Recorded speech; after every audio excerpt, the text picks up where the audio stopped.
సర్వర్లు కావాలి. ఓకే, ఒక బిజినెస్ అప్లికేషన్ రన్ అవ్వాలంటే సర్వర్లు కావాలి.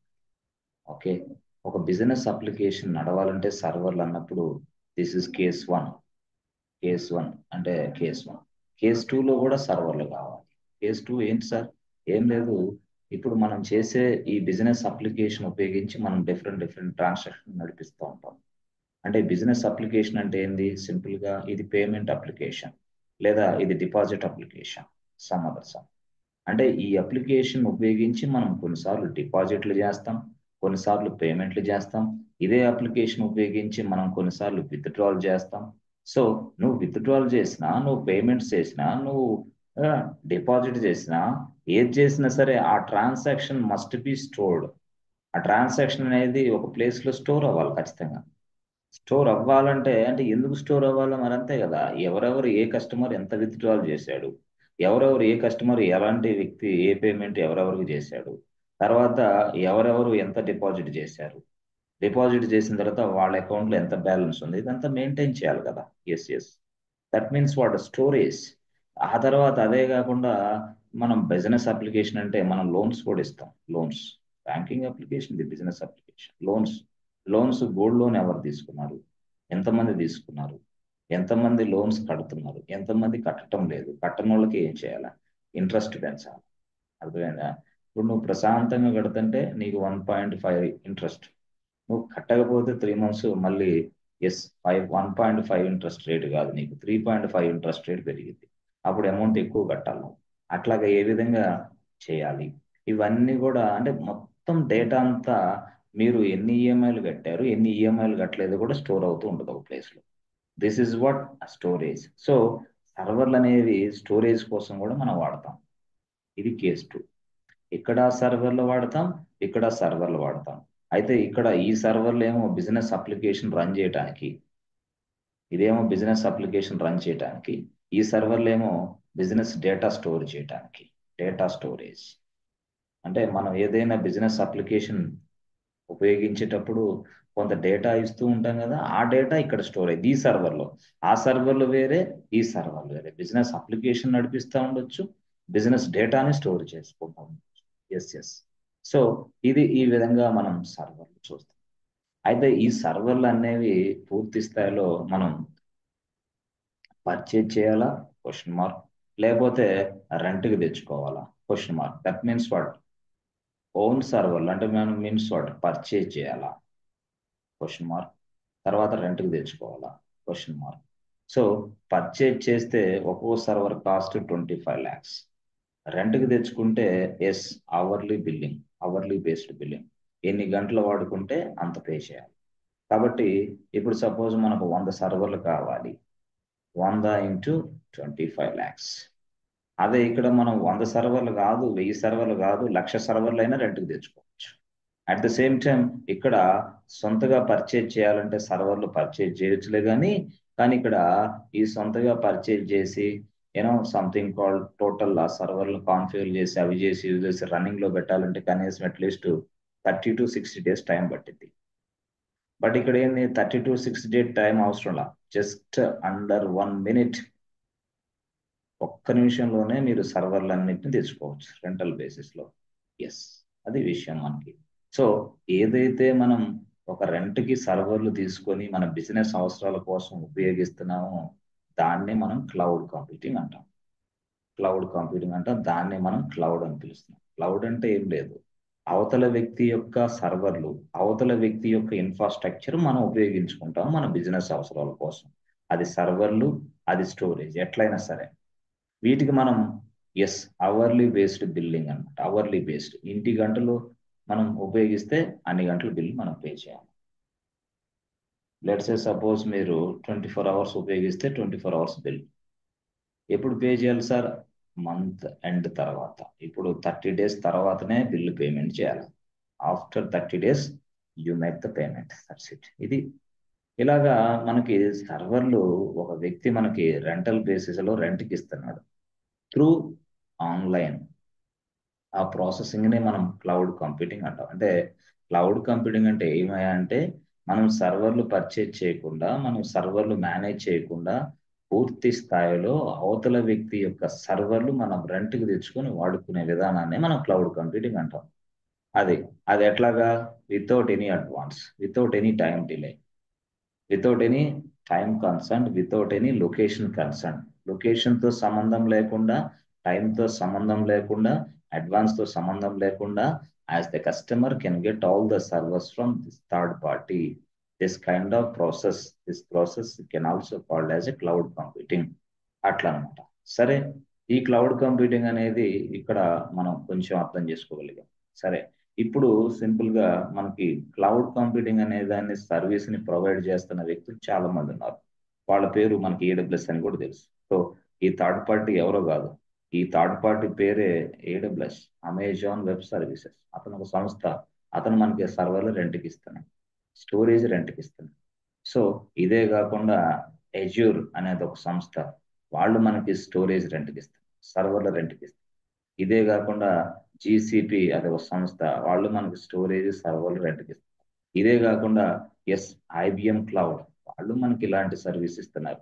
ఇదే కాకుండా ఒరాకిల్, ఇది వాళ్ళు కూడా మనకి ఇట్లాగే ఇస్తున్నారు. అంటే వీళ్ళందరూ కూడా సర్వర్స్ స్టోరేజ్ మనకి రెంటల్ బేసిస్ లో ఇస్తున్నారు, అవర్లీ బిల్డింగ్. సో బాగా ఫేమస్ అయిన వీటినే మనం ఏమంటామంటే cloud computing service providers. That means what? Cloud service providers, CSP అంటారు. క్లౌడ్ సర్వీస్ ప్రొవైడర్స్ వీళ్ళందరూ మన బిజినెస్ అవసరాలకి కావలసిన సర్వర్లు, స్టోరేజ్ వీళ్ళు అందించడమే వీళ్ళ పని. వాళ్ళల్లో first place goes to AWS, Amazon web services. Is old, simple గా ఇవన్నీ అలా అలా అలా దీని తర్వాత వస్తూ వస్తూ వస్తూ ఉన్నాయి. బట్ ఎనీవే, ఏదైనా flexible cloud, easily understandable cloud ఏదైనా ఉందంటే AWS మాత్రమే. అంటే ఎవరైనా లెర్నరు ఫస్ట్ క్లౌడ్ స్టార్ట్ చేయాలన్న వ్యక్తి AWS నుంచి స్టార్ట్ చేస్తే ఈజీగా అర్థమైద్ది. ఆ తర్వాత మిగతా క్లౌడ్ అనేది it's a matter of 1 week time అంతే. AWS అనే క్లౌడ్ నువ్వు నేర్చుకున్న తరువాత నువ్వు ఒక 1 వీక్ టైం కేటాయిస్తే అది జీసీపీ అయినా, అది ఐబిఎం అయినా, అది ఒరాకిల్ అయినా, అది ఎజ్యూర్, ఏదైనా క్లౌడ్ ఈజీగా నేర్చుకోవచ్చు.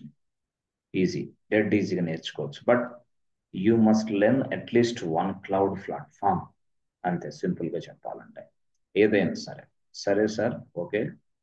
ఓకే, ఇప్పుడు వాడు AWS వాడు అసలు ఏం చేశాడు అంటే సింపుల్. ఇక్కడ ఓకే, సో వాడు ఏం చేశాడు AWS వాడు, మీకు చెప్తా. ఎస్, ఇక్కడ వాడు ఒక డేటా సెంటర్ ఎస్టాబ్లిష్ చేశాడు. మీకు ఆల్రెడీ డేటా సెంటర్ అని తెలుసు. ఇవన్నీ సర్వర్లు అనుకోండి, సర్వర్లకు సంబంధించి ఇన్ఫ్రాస్ట్రక్చర్ అనుకోండి, ఇన్ఫ్రా. సో ఈ ఇన్ఫ్రాస్ట్రక్చర్ అంతా ఇక్కడ ఉంది, ఈ ప్లేస్. మళ్ళా ఇంకొక ప్లేస్ లో మరికొంత ఇన్ఫ్రాస్ట్రక్చర్ అంటే సర్వర్లు, స్టోరేజ్ ఇదే అనుకోండి మీరు ఊరికే ఫర్ ఎగ్జాంపుల్. ఇలాగా ఎస్టాబ్లిష్ చేసుకున్నాడు ఎవరు? AWS వాడు. ఈ చేసిన తర్వాత నెక్స్ట్ ప్లేస్ లో ఇవన్నిటిని వీటిని మొత్తం సర్వర్లు అనుకోండి, స్టోరేజ్ అనుకోండి, ఏదైనా సరే హార్డ్వేర్ కాంపోనెంట్స్, ఈ మొత్తాన్ని తీసుకొచ్చి ఒక సెంట్రలైజ్డ్ ప్లేస్ లో పెట్టేశాడు. This is what a building. ఇది ఒక బిల్డింగ్ అనుకోండి. సో ఈ బిల్డింగ్ లో ఈ ఇన్ఫ్రాస్ట్రక్చర్ అంతా ప్లేస్ చేశాడు. ఈ బిల్డింగ్ లో ఇన్ఫ్రాస్ట్రక్చర్ అంతా ప్లేస్ చేశాడు. మొత్తం సర్వర్లు, స్టోరేజ్, నెట్వర్కింగ్ డివైజెస్, కాంపోనెంట్స్, మొత్తం సర్వర్లు అనుకోండి, ఇవి అంతే ఇక. సో ఇదంతా కూడా ఒక బిల్డింగ్ లో ప్లేస్ చేసేసి ఈ బిల్డింగ్ మొత్తాన్ని మెయింటైన్ చేస్తున్నాడు AWS వాడు. సో ఈ బిల్డింగ్ కి ఏసీ ఉంటుంది, ఈ బిల్డింగ్ కి 24/7 ఎలక్ట్రిసిటీ ఉంటుంది, ఈ బిల్డింగ్ కి 24/7 ఇంటర్నెట్ కనెక్షన్ ఉంటుంది. ఈ బిల్డింగ్ లోపల ఈ సర్వర్లు ఉన్నాయి కదా, ఈ సర్వర్లకి ఏదన్నా ట్రబుల్ షూట్ చేయడానికి ట్రబుల్ షూటింగ్ టీమ్ ఉంటుంది. If there is any problem with the servers, have a trouble shooting team. ఆ తర్వాత దీన్ని పూర్తి స్థాయిలో కంటిన్యూగా నడిపించడానికి డిఫరెంట్ పీపుల్ ఎంగేజ్ అవుతారు. ఓకే, సో వీటిని మొత్తం ఖర్చు అంతా కూడా AWS భరిస్తుంది. అంటే ఈ సర్వర్లు ఓనర్ వాడే, ఈ సర్వర్లు మెయింటైన్ చేసే ఓనర్ వాడే. అంటే సర్వర్లు పర్చేజ్ చేస్తాడు, ఇన్ఫ్రాస్ట్రక్చర్ పర్చేజ్ చేస్తాడు. ఈ పర్చేజ్నే మనం ఏమంటామంటే ఇన్వెస్ట్మెంట్. ఈ ఇన్వెస్ట్మెంట్ చేసి ఇవన్నీ తీసుకుంటాం. ఎస్, ఆ తర్వాత వీటిని మెయింటైన్ చేయడానికి ఒక బిల్డింగ్ రెంట్కి తెచ్చుకున్నాడు, లేదా అవసరమైతే బిల్డింగ్ పర్చేజ్ చేసి అక్కడే అతను ఈ ఇన్ఫ్రాస్ట్రక్చర్ని ప్లేస్ చేశాడు. మరి ప్లేస్ చేసిన తర్వాత వీటిని నడిపించడానికి మళ్ళీ డిఫరెంట్ గా ఈ కూలింగ్ కోసం ఏసీలు, ఈ ఎలక్ట్రిసిటీ కోసం ఎలక్ట్రిసిటీ బిల్ పే చేయాలా, ఇంటర్నెట్ బిల్ పే చేయాలా, trouble shooting team bill pay అన్ని పే చేయాలా. That means what, this is what operational expenses. Operational expenses ఇవన్నీ. ఇదంతా కూడా ఇన్వెస్ట్మెంట్, టోటల్ ఇన్ఫ్రాస్ట్రక్చర్ని పర్చేజ్ చేసుకోవడానికి సంబంధించిన ఖర్చు. ఇదేమో ఇన్ఫ్రాస్ట్రక్చర్ని మేనేజ్ చేయడానికి సంబంధించిన ఖర్చు. ఇన్ఫ్రాస్ట్రక్చర్ని పర్చేజ్ చేయడానికి ఏమో క్యాపిటల్ ఎక్స్పెండిచర్ అంటాం. ఇక్కడ ఆపరేషనల్ ఎక్స్పెన్సెస్ అంటే డే టు డే ఆపరేషన్స్ ఖర్చు, ఇది ఆపరేషనల్ ఎక్స్పెన్సెస్ అంటాం. ఇలాగా ఆపరేషనల్ ఎక్స్పెన్సెస్ వాడిదే, ఏడబ్ల్యూఎస్ క్యాపిటల్ ఎక్స్పెండిచర్ ఖర్చు వాడిదే. ఎస్, ఇలాగా కొన్ని లక్షల, వేల కోట్ల, మిలియన్ ట్రిలియన్ డాలర్లు ఖర్చు పెట్టేశాడు వీటి కోసం, ఇన్ఫ్రాస్ట్రక్చర్ కోసం. అది ఎలాగా, అది చెప్పేశాను. ఎస్, ఇండియాలో ఖర్చు పెట్టాడు, యుఎస్లో ఖర్చు పెట్టాడు, యూకేలో ఖర్చు పెట్టాడు, కెనడాలో ఖర్చు పెట్టాడు, సింగపూర్లో ఖర్చు పెట్టాడు. ఎస్, ఒక ప్లేస్ కాదు బాస్, ఈ ప్రపంచంలో ఉన్న అన్ని దేశాల్లో ఇలాంటి ఇన్ఫ్రాస్ట్రక్చర్ సెటప్ చేసి పెట్టుకున్నాడు రెడీగా. సో ఈ బిల్డింగ్ ని మనం ఏమని పిలుస్తాం అంటే, బిల్డింగ్ అని కాదు కానీ దీని టెక్నికల్ టర్మ్ ఏంటంటే data centre. Data centre. So అసలు ఈ డేటా సెంటర్ అంటే ఏంది sir? Data centre is a place where we are placing, where AWS people maintaining their infrastructure. Data centre అంటే ఒక ప్రదేశం, అది అంతే. The AWS people maintaining their physical infrastructure. Physical infrastructure అంటే దానిని మనం చూడగలం, తాకగలం, అంతే. This is called physical. ఇప్పుడు మీ ఇంట్లో టీవీ ఉంది, అది ఫిజికల్, మీరు చూస్తున్నారు, తాకవచ్చు. అదే మీ ఫోన్ పేలో క్యాష్ ఉంది, ఈ ఫోన్ పేలో క్యాష్ ని టచ్ చేయలేము, చూడొచ్చు. అది వేరే, వర్చువల్. అది వర్చువల్, ఫిజికల్ కాదు. ఫిజికల్ అంటే నీ చేతిలో డబ్బులు ఉంటే చెప్పు, దట్ ఈస్ ఫిజికల్ క్యాష్. అది చూడొచ్చు, తాకొచ్చు. బట్ వర్చువల్ క్యాష్ అంటే నీకు, ఎస్, ఫోన్ పేలో చెక్ బ్యాలెన్స్ కొడితే కనపడేదే వర్చువల్ క్యాష్. అట్లాగే ఇక్కడ కూడా మనకి వాడు ఏడబ్ల్యూఎస్ వాడు పూర్తి స్థాయిలో ఇదంతా మెయింటైన్ చేస్తున్నాడు వాడి లొకేషన్స్ లో, వాడి బిల్డింగ్స్. ఆ బిల్డింగ్ పేరే డేటా సెంటర్. ఆ డేటా సెంటర్ ని మెయింటైన్ చేసే వ్యక్తే ఏడబ్ల్యూఎస్. అలాగా కొన్ని లక్షల, వేల, మిలియన్, ట్రిలియన్, కోట్ల డాలర్లు ఖర్చు పెట్టేస్తున్నాడు వీటి కోసం ఏడబ్ల్యూఎస్ వాడు. సో ఈ విధంగా చేసిన తర్వాత, అంటే నేను చెప్పాను ఇవంతా కూడా డేటా సెంటర్లే. డేటా సెంటర్లో ఇన్ఫ్రాస్ట్రక్చర్ ఉంటుంది ఏడబ్ల్యూఎస్ వాడికి. Yes yes.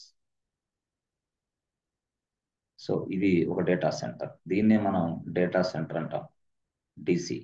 దీన్నే ఇంకో భాషలో చెప్పాలంటే physical data centre. Physical data centre అంటాం. ఫిజికల్ డేటా సెంటర్ అంటే అర్థం ఏంటంటే PDC, physical data centre number 1. ఇలా ఒక డేటా సెంటర్ పెట్టాడు. Yes yes. మరొక డేటా సెంటర్ పెట్టేసాడు ఇట్లా, ఫిజికల్ డేటా సెంటర్ నెంబర్ 2. మరొక డేటా సెంటర్ పెట్టేసాడు. Yes yes. మరొక డేటా సెంటర్ పెట్టాడు, physical data centre number 2. Okay, ఈ 2 డేటా సెంటర్లు పెట్టేసాడు. ఓకే, ఈ 2 డేటా సెంటర్లు, ఎస్, ఇది ఫిజికల్ డేటా సెంటర్ 1, ఇది ఫిజికల్ డేటా సెంటర్ 2.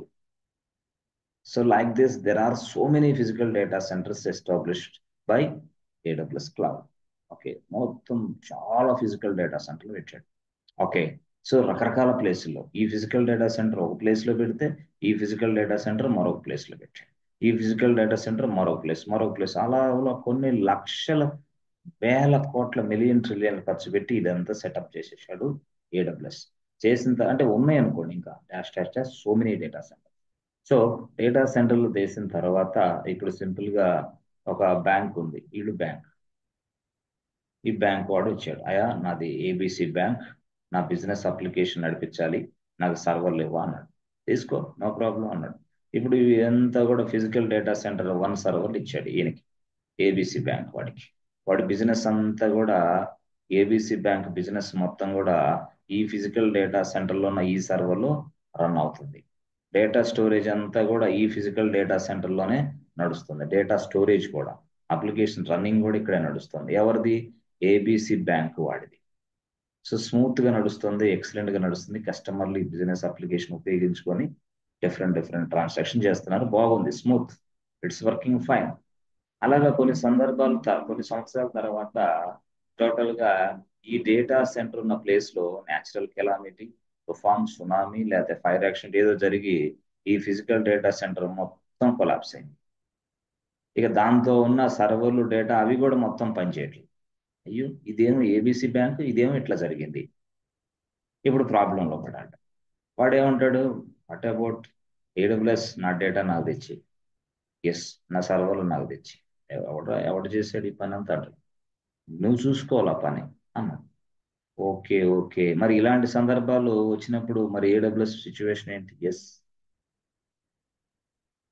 అందుకోసం ఏం చేశారంటే AWS ఇట్లా కాదు, ఈ విధంగా మనం ఒక బిజినెస్ అప్లికేషన్ మెయింటైన్ చేస్తే ఒక బిజినెస్ క్లయింట్ పూర్తి స్థాయిలో మనకి రాడుగా చాలా ఇబ్బంది అయింది, మన బిజినెస్ క్లోజ్ చేసుకోవాల్సి వస్తుంది. అందుకని వాడు ఏం చేశాడంటే, ఎస్ ఇప్పుడు చూడండి, వాడు ఏం చేశాడు తెలుసా, ఇక్కడ ఎస్ ఎస్ ఇక్కడ డిఫరెంట్ ఫిజికల్ డేటా సెంటర్లో నెంబర్ చాలా తయారు చేశాడు.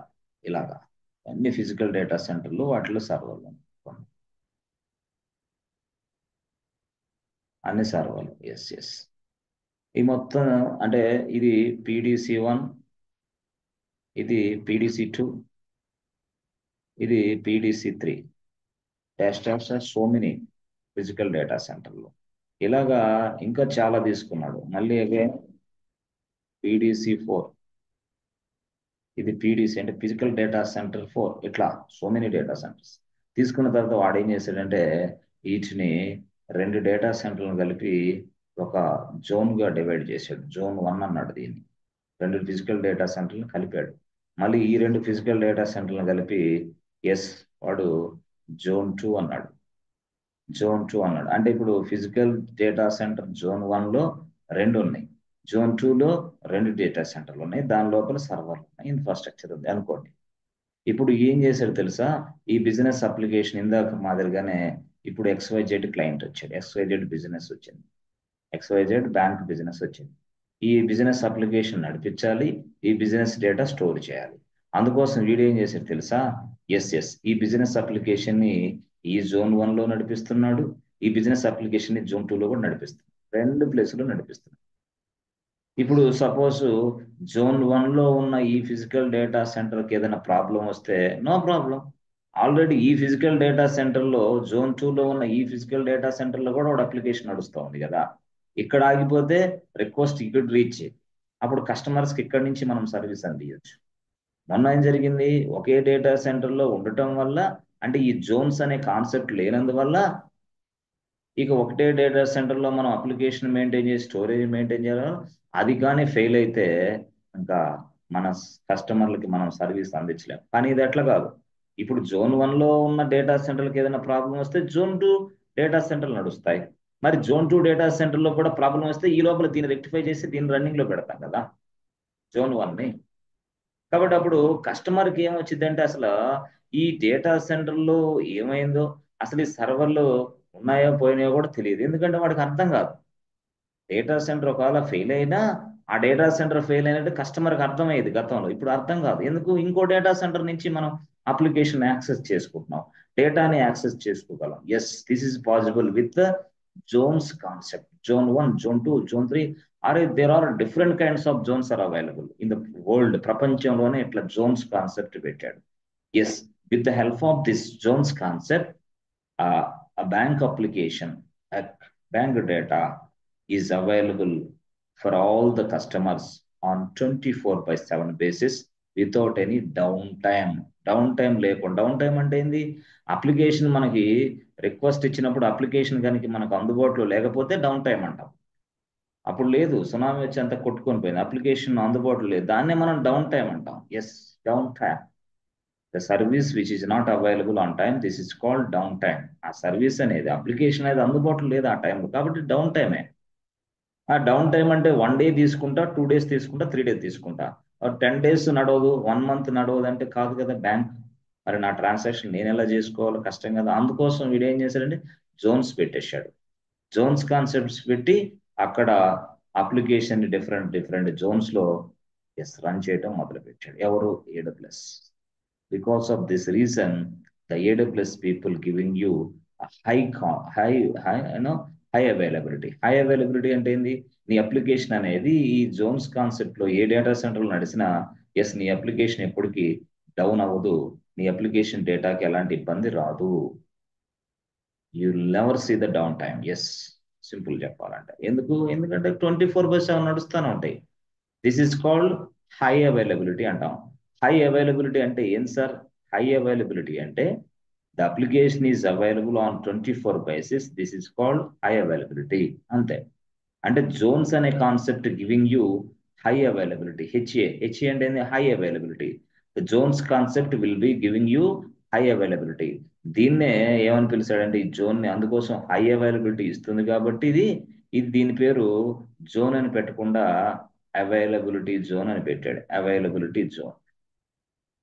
దాన్ని మనం ఏమంటామంటే age availability zone 1, availability zone 2, availability zone 3 అట్లా పెట్టేశాడు. సో అవైలబిలిటీ జోన్ వల్ల మనకి ఉపయోగం ఏంటంటే it is giving you yes high availability for your application. That means what? High availability means what? 24/7 365 days నీ అప్లికేషన్ నడుస్తూనే ఉంటుంది. కస్టమర్కి అర్థం కాదు అసలు డౌన్ అయిందా లేకపోతే నడుస్తా ఉందా నడవలేదా తెలియదు వాడికి. 24/7 ఈ అప్లికేషన్ కొట్టిన వెంటనే యాక్సెస్ అయితే అది ఓలా అయినా, అది ఊబర్ అయినా, అది ర్యాపిడ్ అయినా, ఏదైనా. మీరు ఒకవేళ ఓలాకి లేదా ఊబర్కు బుక్ చేసుకోవాలని ట్రై చేస్తున్నారు, గంట తర్వాత ట్రై చేయండి ఇప్పుడైతే అందుబాటులో లేవంటే ఒక మెసేజ్ వస్తే ఏమైంది? మీరు అసలు ఊబర్ జోలు కూడా వెళ్ళరు. లేదు లేదు ఈ రోజంతా కొంచెం ప్రాబ్లం ఉంది, డౌన్ టైం, అప్లికేషన్ అందుబాటులో లేదు, మీరు సాటర్డే సండే ఆగి మండే ట్రై చేయండి అని మీరు అన్నారనుకో, యూబర్ చెప్పింది అనుకో, అప్పుడు యూబర్కి ఒక కస్టమర్ కూడా వెళ్ళడు. నేను అనేది అది. అందుకోసం ఇదెంత కావాలంటే 24/7 అప్లికేషన్ నడవాలంటే హై అవైలబిలిటీ కాన్సెప్ట్ అనేది తెచ్చాడు ఏడబ్ల్యూఎస్ వాడు. ఆ విధంగా అవైలబిలిటీ జోన్ అనే కాన్సెప్ట్ వచ్చింది. ఓకే, అవైలబిలిటీ జోన్ అనే కాన్సెప్ట్ వచ్చింది. ఏం లేదు, 2-3 ఫిజికల్ డేటా సెంటర్లను కలిపి ఒక జోన్ గా పెట్టేశాడు ఏడబ్ల్యూఎస్. సో ఇదేమో PDC-1 అంటే ఫిజికల్ డేటా సెంటర్ 1, ఇదేమో PDC-2, ఇదేమో PDC-3, ఇదేమో PDC-4, ఇదేమో PDC-5 అన్ని ఫిజికల్ డేటా సెంటర్లో. సో వీటిని కలిపి అవైలబిలిటీ జోన్ 1 అన్నాడు. వీటిని కలిపి ఎస్ అవైలబిలిటీ జోన్ 2 అన్నాడు. అట్లా అన్నమాట. Availability zone 1, availability zone 2. So ఇలాగా there are number of availability zones. అయితే ఈ అవైలబిలిటీ జోన్స్ అన్ని కూడా ఇది ఇండియాలో ఉన్న అవైలబిలిటీ జోన్స్ అనుకోండి ఫర్ ఎగ్జాంపుల్. ఈ అవైలబిలిటీ జోన్స్ అన్నిటిని కలిపి దాని పేరు ఇండియా అని పెట్టాడు. సో ఇండియానే వాడేమన్నాడే రీజియన్ అన్నాడు. Region name India. మళ్ళీ సపోజ్ ఇలాగే సింగపూర్లో ఉందనుకో, రీజియన్ నేమ్ సింగపూర్. ఇది ఇలాగే యుఎస్ లో ఉందనుకో, అప్పుడు మళ్ళీ ఇలాగే ఎస్టాబ్లిష్ చేసి రీజియన్ నేమ్ యూకే, కెనడా, ఓహయో, ఇట్లా స్టేట్స్ పెట్టేశారు. అంటే కెనడా, సింగపూర్, ఓహయో ఇట్లా పెట్టేశారు. అటు వర్జీనియా ఇట్లా. అంటే ఏ దేశాల్లో ఇట్లా డేటా సెంటర్లు పెట్టి అవైలబిలిటీ జోన్స్ ఉన్నాయో వాటిని ఒక రీజన్ కింద మళ్ళీ విడగొట్టాడు. ఆ రీజన్ కి పేరు ఇచ్చాడు. ఆ రీజన్ పేరుతో పాటు రీజియన్ కి కోడ్ కూడా ఇచ్చాడు. That means what? Region code. అంటే ఈ ప్రపంచంలో ఉన్న ఏ డేటా సెంటర్లు అయినా, ఏ అవైలబిలిటీ జోన్స్ అయినా ఎస్ రీజియన్ లో ఉంటాయి అంటున్నా నేను. ఎస్, రీజన్ అంటే multiple availability zones. Availability zones అంటే multiple physical data centers. Physical data centre అంటే మల్టిపుల్ సర్వర్స్. మల్టిపుల్ సర్వర్లు ఉన్న ప్రదేశాన్ని ఫిజికల్ డేటా సెంటర్ అంటాం. మల్టిపుల్ ఫిజికల్ డేటా సెంటర్నే అవైలబిలిటీ జోన్ అంటాం. మల్టిపుల్ అవైలబిలిటీ జోన్స్ నే రీజియన్ అంటాం. Yes, region. ఎస్ అంటే అప్పుడు నువ్వు ఎప్పుడైనా సరే నీకు ఏ సర్వర్లు ఎక్కడ కావాలో రీజియన్ అనే దాన్ని సెలెక్ట్ చేసుకో. Region India, region Singapore, region అట్లా. ఏ రీజియన్ నువ్వు సెలెక్ట్ చేసుకుంటే ఆ రీజియన్ లో నువ్వు సర్వర్లు తెచ్చుకోవచ్చు. అది నువ్వు సింగపూర్ లో ఉంటే సింగపూర్ రీజియన్ సెలెక్ట్ చేసుకోవాలి, ఇండియాలో ఉంటే ఇండియా రీజియన్ సెలెక్ట్ చేసుకోవాలా, కెనడాలో ఉంటే కెనడా రీజియన్ సెలెక్ట్ చేసుకోవాలా, యుఎస్ లో ఉంటే యుఎస్ రీజియన్ ఓహయో, నార్త్ ఇట్లా సెలెక్ట్ చేసుకోవాలి వాటి. సో అంటే ఈ రీజియన్ అనేది కూడా very very important concept. Region is a place is contains multiple availability Jones.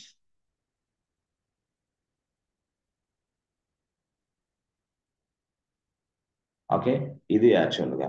Okay, ఇప్పుడు మీకు అర్థమైంది ఏంటంటే అవైలబిలిటీ జోన్స్ అర్థమైంది, రీజియన్స్ అర్థమైంది. ఓకే, మరి ఇప్పుడు ఇలాగ రీజియన్స్ ఎన్ని చాలా ఉన్నాయి boss. Number of regions, region 1, region 2, region 3, ఇట్లా నంబర్ ఆఫ్ రీజియన్స్ ఉన్నాయి. ఎస్ ఎస్, ఏడబ్ల్యూఎస్ లో. సో ఈ రీజియన్స్ అన్ని కూడా ఒక వెబ్ ఇంటర్ఫేస్ కనెక్ట్ అయినాయి. ఈ వెబ్ ఇంటర్ఫేస్ కనెక్ట్ అయినాయి, వెబ్ ఇంటర్ఫేస్ కనెక్ట్ అయినాయి. ఈ రీజియన్స్ మొత్తం అంటే ఏడబ్ల్యూఎస్ ఫిజికల్ ఇన్ఫ్రాస్ట్రక్చర్ మొత్తం కూడా ఈ వెబ్ ఇంటర్ఫేస్ కనెక్ట్ అయినాయి. ఓకే, మీరు ఎప్పుడైనా వాడేం చెప్పాడు, నేను అడిగా అయ్యా ఏడబ్ల్యూఎస్ నేను ఇండియా రీజియన్ లో సెలెక్ట్ ఒక సర్వర్లు ఒక 20 సర్వర్లు తీసుకోవాలనుకుంటున్నాను, నేను ఎలా చేయాలా, నా అప్రోచ్ ఏంది అని అడిగితే ఏం లేదు బాబు, నేను వీటిని మొత్తానికి వెబ్ ఇంటర్ఫేస్ పెట్టేశాను, అంటే ఒక వెబ్సైట్ సృష్టించాను, మీరు జస్ట్ మీ ల్యాప్టాప్ నుంచి టోటల్ గా ఇదిగో ఈ వెబ్సైట్ కి రండి, ఆ వెబ్సైట్ లో మీరు ఒక అకౌంట్ తయారు చేసుకోండి, create your own account, login to account, okay, and create a servers. అది విషయం అన్నాడు. అంటే మీ ల్యాప్టాప్ నుంచే ఈ వెబ్సైట్కి రండి, ఈ వెబ్సైట్ లో మీ అకౌంట్ తయారు చేసుకోండి, అకౌంట్ లోకి లాగిన్ అవ్వండి, ఆ తర్వాత ఎన్ని సర్వర్లు కావాలో అన్ని సర్వర్లు క్రియేషన్ చేసుకోండి. అదే ప్రాక్టీస్ పర్పస్, ఆ తర్వాత స్టూడెంట్ పర్పస్, నేను అకౌంట్ ని ఫ్రీగా ఎందిస్తా సంవత్సరం పాటు. అదే నువ్వు బిజినెస్ అవసరాల కోసం ఈ అకౌంట్ కావాలంటే నువ్వు ఖచ్చితంగా ప్రతి సర్వర్ కి ఎన్ని గంటలు వాడావో అన్ని గంటలు బిల్లు పే చేయాలి. స్టూడెంట్ పర్పస్ మాత్రం ఫ్రీ ఇస్తా. సో స్టూడెంట్ పర్పస్ నేను దగ్గర దగ్గరగా 3 సర్వర్లు ఫ్రీగా ఇస్తాను నా అకౌంట్ లో అని చెప్పాడు. ఎవరు, ఏడబ్ల్యూఎస్ వాడు. అంటే మనం ఇప్పుడు ఏం చేయాలా, సింపుల్ గా ఈ వెబ్సైట్ కి కనెక్ట్ అయ్యి అకౌంట్ తయారు చేసుకొని అకౌంట్ లో లాగిన్ అయ్యి అప్పుడు సర్వర్లు తయారు చేసుకోవాలి. బట్ సర్వర్లు తయారు చేసుకునే ముందుగా రీజియన్ ని సెలెక్ట్ చేసుకోవాలి. ఏ రీజియన్ అది చూపించింది, రీజియన్ నెంబర్ 1, 2, 3, ఏ రీజియన్ అంటే ఆ రీజియన్, ఆ ప్లేస్ కూడా మీకు. సో యాక్చువల్గా ఇది కాన్సెప్ట్, ఇది డేటా సెంటర్ అంటే, ఇది అవైలబిలిటీ జోన్ అంటే, ఇది రీజియన్ అంటే. So whenever you want to create a server, you must log in to the AWS cloud and you can create a servers. But సర్వర్లు తయారు చేయాలన్నా, అర్థమైందా, అసలు అకౌంట్ లోకి లాగిన్ అవ్వాలన్నా ఫస్ట్ నువ్వు ఏడబ్ల్యూఎస్ అకౌంట్ తీసుకోవాలి, రిజిస్టర్. అంతే, నువ్వు ఏడబ్ల్యూఎస్ అకౌంట్ కి లాగిన్ అయ్యి రిజిస్టర్ అయ్యి అకౌంట్ తీసుకోవాలి. అకౌంట్ ఎలా వస్తుంది సార్, ఫ్రీనా? ఫ్రీగానే వస్తుంది. ఎప్పుడు? 1 ఇయర్ పాటు ఫ్రీ. అట్లా అందుకోసం ప్రతి వ్యక్తి ఏడబ్ల్యూఎస్ నేర్చుకుంటున్నాడు. కానీ మిగతా క్లౌడ్ నేర్చుకునే క్రమంలో ఇలాగ ఫ్రీ అకౌంట్స్ కొన్ని తక్కువగా ఉన్నాయి, చూపిస్తారు కానీ ఈజీగా మీకు బిల్ వస్తూ ఉంటుంది. అదొక సమస్య క్లౌడ్ నేర్చుకోవడం. ఇక్కడైతే అట్లా కాదు, జీరో బిల్లింగ్, ఏ బిల్ రాదు. మీరు సంవత్సరం పాటు ఈజీగా దీన్ని యాక్సెస్ చేసుకొని పూర్తి స్థాయిలో మీరు ఏడబ్ల్యూఎస్ క్లౌడ్ ఇంజనీర్ గా వర్క్ చేయొచ్చు. ఎస్, ఇట్లా అనమాట. సో ఈ ఈ విధంగా ఉంటది, అర్థమైందా. ఈ వెబ్సైట్ లోకి అకౌంట్ లాగిన ఇట్లా. మరి కంపెనీ వాళ్ళు ఎట్లా చేస్తారు, ఇప్పుడు ఏబిసి బ్యాంక్ ఉన్నాడు అనుకో, వాడు ఎట్లా చేస్తాడు, ఏబిసి బ్యాంక్ వాడు ఏం చేస్తాడంటే వాడు ఏడబ్ల్యూఎస్కి వెళ్ళి ఒక అకౌంట్ తయారు చేసుకుంటాడు, వాడు ఏబిసి బ్యాంక్ పేరు మీద. ఆహా, ఏబిసి బ్యాంక్ పేరు మీద ఒక అకౌంట్ తయారు చేసుకుంటాడు. ఓకే, తయారు చేసుకుని అలా పెట్టేసుకుంటాడు, ఇంకా వాడు ఏం చేయడు. ఇది అకౌంట్ తయారు చేసుకున్న తర్వాత అప్పుడు సాఫ్ట్వేర్ కంపెనీకి వస్తాడు. అయా సాఫ్ట్వేర్ కంపెనీ, దయచేసి నాకు ఏడబ్ల్యూఎస్ అకౌంట్ ఉంది, సో నాకున్న ఈ ఏడబ్ల్యూఎస్ అకౌంట్ ఉపయోగించి నాకు ఏడబ్ల్యూఎస్ నుంచి సర్వర్లు తయారు చేసి పెట్టేవాళ్ళు కావాలి, ఏడబ్ల్యూఎస్ నుంచి స్టోరేజ్ తీసుకునే వాళ్ళు కావాలా, ఈ వర్కర్స్ ఎంప్లాయీస్ కావాలా. అంటే దట్ మీన్స్ వాట్, దాన్నే మనం ప్రాజెక్ట్ అని పిలుస్తున్నాం. ఆ ప్రాజెక్ట్ లో పనిచేయడానికి నువ్వు వస్తావు యాజ్ అ క్లౌడ్ ఇంజనీర్ గా, ఇట్లా. అప్పుడు ఆ ప్రాజెక్ట్ కు సంబంధించి నువ్వు ఇన్వాల్వ్ అయ్యేటప్పుడు అప్పుడు అడుగుతాడు ఏబిసి బ్యాంక్, నీ అకౌంట్ ఇవ్వవా అంటాడు. ఎవరు? ఇక్కడ క్లౌడ్ ఇంజనీర్. ఈ క్లౌడ్ ఇంజనీర్ ఎలా ఎలా ఏడబ్ల్యూఎస్ లోకి ప్రవేశించి, బట్ అకౌంట్ ఎవరిది? ఏబిసి బ్యాంక్ అకౌంటే. వాళ్ళ అకౌంట్ లోకి లాగిన్ అయ్యి అక్కడ సర్వర్లు తయారు చేస్తారు. ఎందుకు? వాడి బిజినెస్, ఇవి వాడి సర్వర్లు, డబ్బులు ఇచ్చేది కూడా వాడే మనకి, సాఫ్ట్వేర్ కంపెనీ ఏమి ఇవ్వదు. సో కాబట్టి ఏబిసి బ్యాంక్ బిజినెస్ నడిపించడానికి వాడు ఏడబ్ల్యూఎస్ వాడు, సారీ, ఏబిసి బ్యాంక్ వాడు ఏడబ్ల్యూఎస్ లో అకౌంట్ తీసుకుంటాడు. తీసుకున్న ఈ అకౌంట్ కి ఎస్ బిల్ వస్తుంది, కంప్లీట్ గా బిల్ వస్తుంది. ఫ్రీ అకౌంట్ కాదు ఇది, బిజినెస్ అవసరాల కోసం తీసుకున్న అకౌంట్ కాబట్టి ఫ్రీ కాదు. అదే మనం నేర్చుకోవడానికి తీసుకున్న అకౌంట్ ఫ్రీ అకౌంటే, అది స్టూడెంట్ అకౌంట్ కాబట్టి ఖచ్చితంగా ఫ్రీ వచ్చింది. 3 సర్వర్ల మీద మనం ప్రాక్టీస్ చేయొచ్చు. బట్ ఇది ఇలా రాదు రియల్ టైంలో. ఏబిసి బ్యాంక్ వాడు ముందే అకౌంట్ తీసుకుంటాడు. తీసుకున్న తర్వాత ఏడబ్ల్యూఎస్ బాగా ట్రైన్ అయిన వాడిని వాడి ప్రాజెక్ట్లోకి అసైన్ చేసి వాడి చేత ఈ వర్క్ అంతా చేపిస్తూ ఉంటాడు. 30 డేస్కి వీడి శాలరీ ఇస్తూ ఉంటాడు. ఇలాగనమాట. అంటే ఎవరైనా సరే మనకి ని ఉపయోగించాలంటే ఖచ్చితంగా దానికి అకౌంట్ తీసుకోవాలి, దాంట్లో లాగిన్ అవ్వాల్సిందే. వీడు కావాలని తీసుకుని, ఎందుకంటే సర్వర్లో ఇన్ఫ్రాస్ట్రక్చర్ అప్లికేషన్ అంతా వాడిది సొంతం కాబట్టి వాడే సర్వర్లు తీసుకున్నాడు, వాడి సర్వర్లోనే వాడి బిజినెస్ నడుస్తూ ఉంటుంది.